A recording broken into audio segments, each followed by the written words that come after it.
Hello and welcome to my rant about the Conservative Party in Canada, and I guess a little bit about the Conservative Party in Alberta too. I have been attending some roundtable meetings that my federal MP has been hosting for about a year when I can, and the one that I attended 3 weeks ago or so, I was feeling really black-pilled about the possibility of the Conservatives ever being able to win again, because the local provincial Conservative Party was in deep shit because some of their members went on holidays and traveled to various places, which obviously goes against the recommendations that the government themselves put out.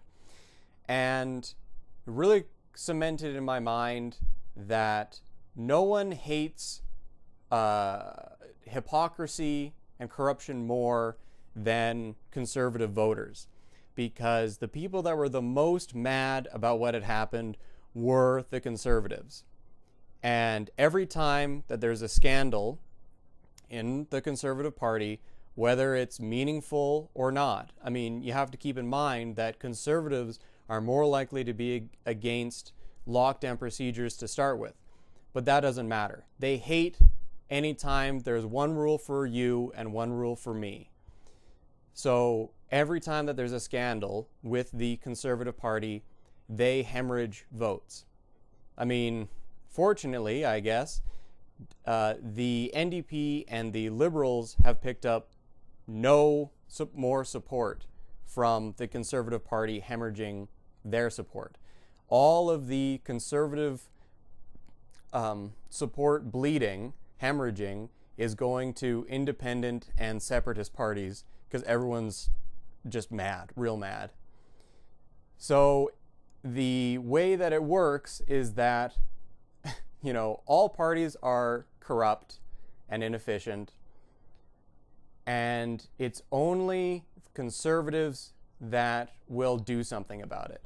Conservatives only hemorrhage support from scandals. And we know this, I'm not just saying this to try and make some kind of, moral argument for why conservatives are better than liberals. This is just demonstrable. You can see this. Justin Trudeau was found guilty by the Ethics Commission, I believe, 3 times before his second election. And he still won because liberals don't care. They don't care about corruption and hypocrisy or scandals because they are the ends justify the means. As long as Trudeau or the Liberal Party continues to promise them a utopia, they don't care how they get there. Conservatives are the means justify the ends. As long as we all play the game fairly, then the end result we get will be as good as reality can be. So that was my low point. And then another thing popped up in my news feed. And it's the most amazing article I've ever seen in my life. And it made me realize, it brought a sparkle in my eye. It got me some spring in my step, because I thought, this is it. This is something that if the conservatives can just not be dumb for 5 minutes, they could use this to bludgeon the Liberal Party to death. And it is the article about the business loans that the federal government was giving out to black businesses as another virtue signal. Now, obviously, for anyone that's paying attention or cares about these things, you hear business loan for X race and you think, well, that's racist, because it is, but it's even better. So hundreds of businesses have been denied on the grounds of not being black enough. And I don't know, I must have missed this the first time that I read this article, but it's so much better than I could have ever hoped. The Ontario Black History Society among hundreds rejected. So the Black History Society didn't meet the criteria of being black enough to get this loan, to get this financial boost, which is amazing. Like, you couldn't write this in a comedy. This is just gold, man. Like, look at this dripping red meat. You have a racialized loan, and the government is arbitrating who is or isn't black enough. And in the thing, it describes that it's based on people who self-identify as black. And I guess there's just not enough black people at the Ontario Black History Society.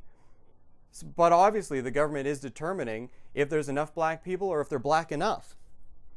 And I brought this up to my MP in the next roundtable I was in, laying out, like, look at this. This is amazing.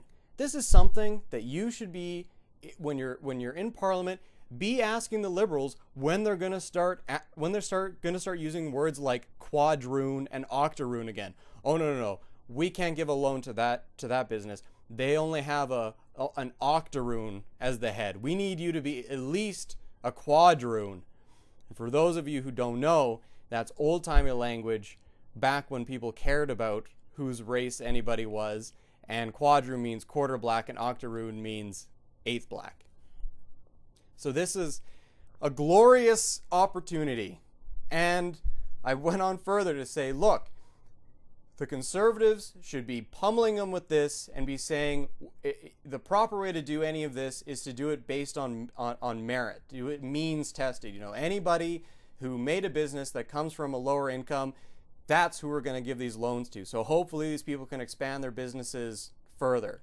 At least that would be fair in regards to, at least we're not racially profiling. At least we don't have at the federal level racialism.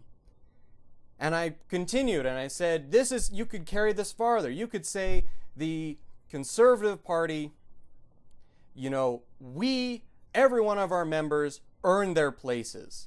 We didn't have to have some white knight clear off some chairs to make room for 50% women like Trudeau did in 2015. We don't care what decade it is. Everyone earns their place.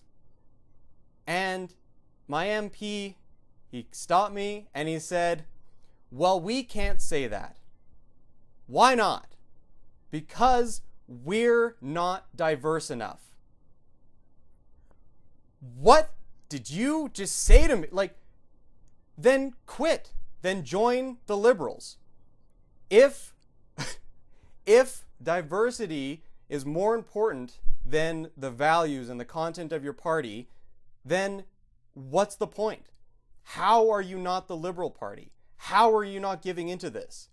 If you can't make these points because you're not, quote unquote, diverse enough, you're playing the game that the team that hates you invented. And then you're going to complain that you can't win. Well, obviously you can't win because it's made for you to lose. That's the whole point. The whole point is for them to be able to get more mascots than you so that they can virtue signal that they're more diverse than you. You have to reject it outright. No, how you were born doesn't matter. How you are as a person, that's what matters. And he went on to explain that it was a smaller percentage of women in the Conservative Party. And I had to stop and I said, that's normal. In all Western countries, it's about 30% of politicians are women. And that's normal. And in every country where there's equal opportunity, that's what we find. And we can explain this by the differences in average personalities between men and women. It's a very particular type of personality that it takes to be interested in politics. A small percentage of the entire population is interested in this, and just a smaller percentage of the female population is interested in this. That's not a sexist thing to say. That's not a controversial thing to say even. This is well documented. And in fact, in countries where they've done more to reduce the socioeconomic stressors on men and women, the difference in career choice between men and women grows. Doesn't shrink, it grows. The biological difference is more pronounced.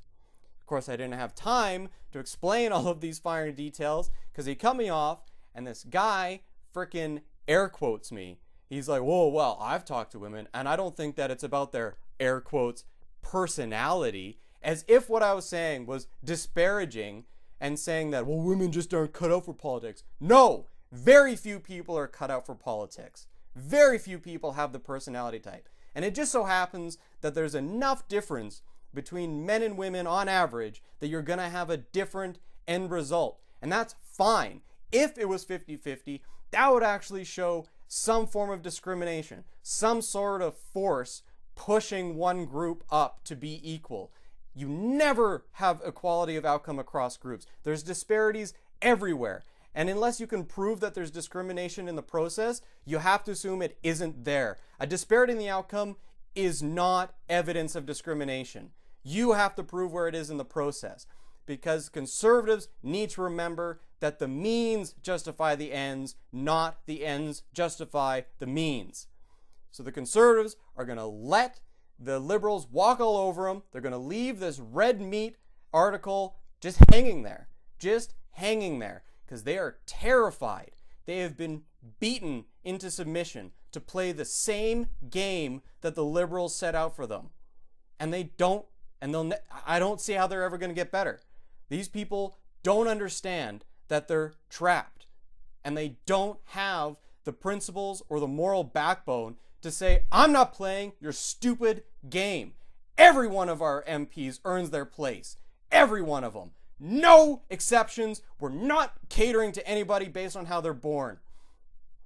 And he went on to tell me that we need to increase diversity because people need to see themselves in the party. Which is why I used the word mascot earlier, because that's what you're doing. You're trying to bring in racial and sex mascots.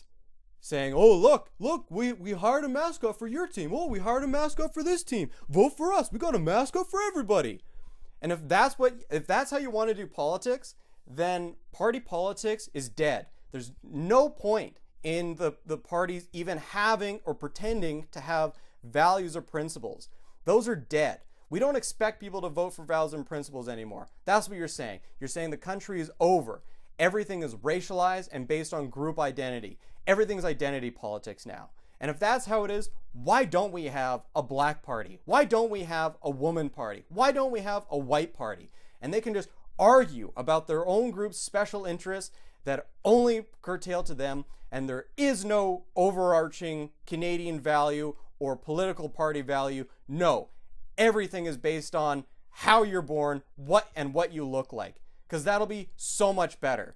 So glad that that's the direction that Canada's going. And I'm so glad that the Conservatives are such spineless, illiterate losers that they can't even stand up and say, no, judging people on how they're born is wrong. And they can't say it because they don't have enough people in their party that look different. So how they're born prevents them from doing what is morally correct. The British Empire ended slavery, and it was by force because it was the moral thing to do, because every man should be born free, and slavery is immoral no matter who's doing it. But I guess that's over. That way of thinking is over. There's no universal morality. There's no universal ethics. There's no Canadian values. There's no Canadian identity. We're all just going to be put into our own stupid little groups based on how you're born, and that'll be it. Just vote for whichever team has more mascots that look like you. And that's for sure how you know that they have your interest at heart, right? Doesn't matter what's in their head. But I guess I'll leave it there.